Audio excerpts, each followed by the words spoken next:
Bom, gente, vamos aplicar os conceitos, né, de sistemas de várias partículas, resolvendo o exercício 1 da lista 5, que vocês já têm lá no Google Sala de Aula, tá? O exercício é o seguinte: a gente tem um quadrado formado por 4 hastes inextensíveis de comprimento L e 4 massas, 4 discos de massa M presas às pontas, né, aos vértices desse quadrado, e o conjunto repousa sobre uma mesa de ar horizontal. Tá? Mesa de ar é um aparato de laboratório de física que é parecido com aqueles jogos de air hockey que existem em shopping centers, por exemplo, né? Que é uma mesa de onde sai ar por orifícios e fica um disco ali circulando, né? E o ar tem esse efeito de não deixar o disco ficar em contato muito tempo com a mesa, diminuindo drasticamente o atrito. E aí você fica lá, né, batendo nesse disco, tentando fazer um gol no adversário. Com certeza vocês conhecem esse jogo. Bom, em determinado instante, alguém dá um impulso em uma das massas, o que causa um movimento no quadrado que eu quero saber qual é. Tá? Impulso, em física, é um termo bem específico, que significa transferência de momento. Tá? Impulso é um empurrão, tá? Nada mais do que isso. Você dá um empurrão em uma certa partícula ou em um certo objeto, o que significa que você aplica uma força neste objeto por um curto período de tempo, como mostra aqui nesse gráfico, né?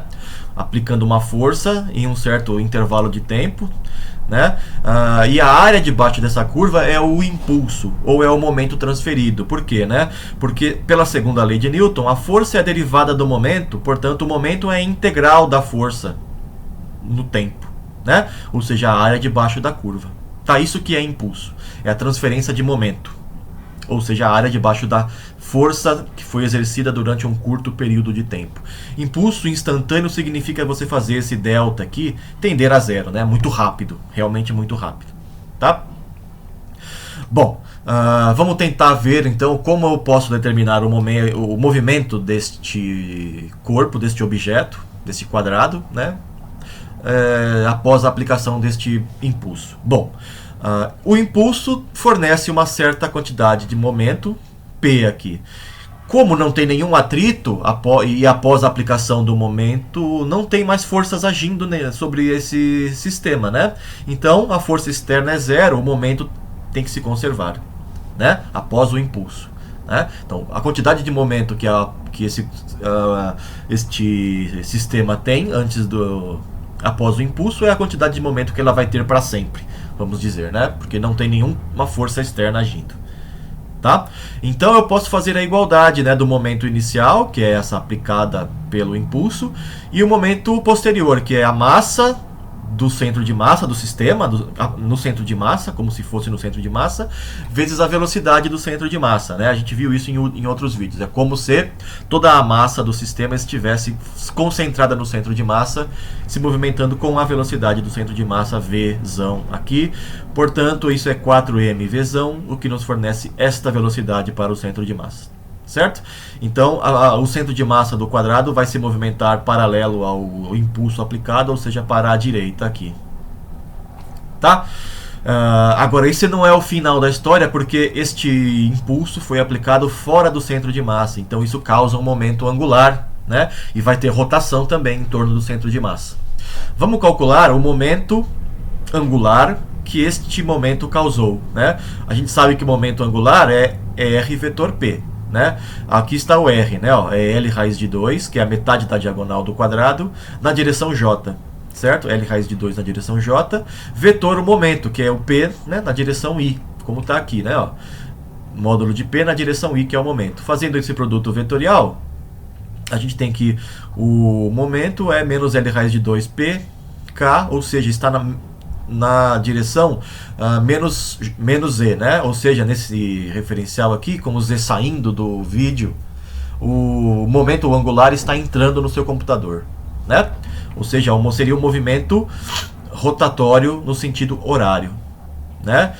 Por quê, né? Porque, veja, que após a aplicação desse momento, o sistema vai começar a girar em torno do centro de massa, porque as hastes são indeformáveis. A distância das massas até o centro de massa é sempre a mesma.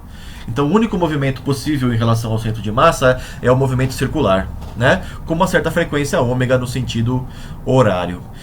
Tudo bem? E essa frequência angular vai ser constante porque não tem nenhuma força, nenhum torque, né, agindo sobre o sistema. Vamos calcular então qual é o momento angular do sistema após a aplicação deste momento. Eu sei que vai ser igual a isso daqui em módulo, né? Ele está na direção entrando no computador, mas em módulo é isso aqui. Ele tem que ser constante porque não tem torque externo nenhum agindo, não tem atrito, não tem força externa, portanto não tem torque, então o momento angular se conserva, né? Mas o momento angular é isso aqui, né? Para um sistema de partículas. É o momento angular orbital mais o momento angular de spin ou de rotação ou interno em relação ao centro de massa, né? Se eu adoto o centro de massa como referencial, né, esse termo aqui vai para zero porque o referencial, né, é o centro de massa, a distância r é zero porque o centro de massa é a origem, né? Eu só preciso me preocupar então com este termo. É o movimento no referencial do centro de massa, é o momento angular no referencial do centro de massa. Que é dado por quê? Por essa expressão, é a soma de todas as partículas, posição, vetor, momento da partícula, né? A posição da partícula é sempre em módulo L sobre raiz de 2, né? Pode variar a direção, mas em módulo é L sobre raiz de 2. Então vamos calcular só o módulo, que é o que importa, né? O L', que é o momento angular em relação ao centro de massa. O R alfa aqui é o módulo disso, né? L sobre raiz de 2. E o momento é a massa vezes a velocidade de cada partícula. E vezes 4 aqui, porque eu tenho 4 partículas, né? Agora, qual é a velocidade em relação ao centro de massa? É ômega vezes a distância, né? A velocidade de uma partícula em movimento circular é sempre a frequência vezes a distância ao centro de rotação, que é o centro de massa. Então, m massa, né, para calcular o momento, m velocidade, ômega L sobre raiz de 2, né? E agora, como o momento angular se conserva, eu posso igualar esta expressão a esta daqui.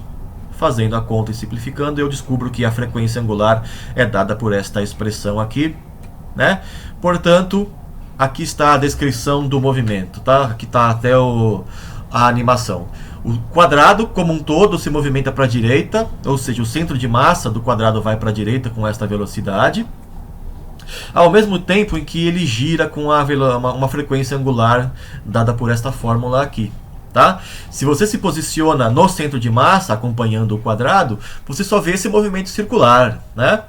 Agora, alguém de fora, em um referencial inercial fora do quadrado, vê também o movimento de translação do quadrado como um todo. Repare que neste caso o centro de massa é um referencial inercial, porque ele se move com velocidade constante, ou seja, com aceleração zero, né? Então o centro de massa é também um referencial inercial. Tudo bem? Mas mesmo se não fosse, daria para usar todas essas equações que a gente usou agora para calcular o movimento do quadrado. Tudo bem, gente? Era isso. O exercício 2 da lista usa os mesmos conceitos. Eu vou pedir para vocês entregarem, tá? Então até a próxima e valeu!